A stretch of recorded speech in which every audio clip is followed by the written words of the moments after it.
الحمد لله رب العالمين والصلاة والسلام على سيد الأنبياء والمرسلين وعلى آله وصحبه أجمعين أما بعد فإن أصدق الحديث كتاب الله وأحسن الهدي هدي محمد صلى الله عليه وسلم وخير الأمور عوازلها وشر الأمور محدثاتها وكل محدثة بدعة وكل بدعة ضلالة وكل ضلالة في النار.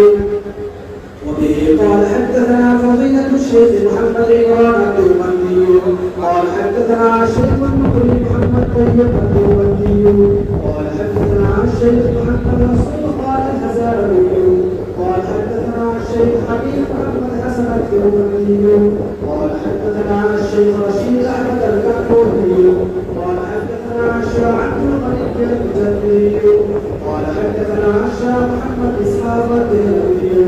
قال حدثنا الشيخ عبد العزيز المحمد الدهلوي قال حدثنا الشيخ الله بن عبد الرحيم المحدث الدهلوي قال حدثنا الشيخ عبد الله على ابيه الشيخ محمد ابراهيم الكردي قال حدثنا الشيخ احمد القشاشي قال حدثنا الشيخ احمد بن عبد القدوس الشنابي قال حدثنا الشيخ شمس الدين محمد بن احمد الجرالي قال حدثنا شيخ الاسلام سيف الدين زكريا بن محمد الانصاري قال حدثنا الشيخ ابو الحسن علي بن محمد بن ابي احمد الاشتري قال حدثنا ابو العباس احمد بن ابي طالب الحجاج قال حدثنا الشيخ الاجل بن ابي السعادات الحرابي قال حدثنا الحافظ ابو زرعه طاهر بن محمد بن طاهر بن علي المقدسي قال حدثنا الشيخ الحافظ ابو منصور محمد بن حسين التصويري قال حدثنا الشيخ ابو طلحه القاسم بن محمد بن احمد بن منصور القطان منصور القطان بن احمد الخليل التصويري قال حدثنا الشيخ ابو الحسن علي بن ابراهيم بن سلمة التصويري والقطان قال حدثنا ابو عبد الله محمد بن يزيد بن ماجد التصويري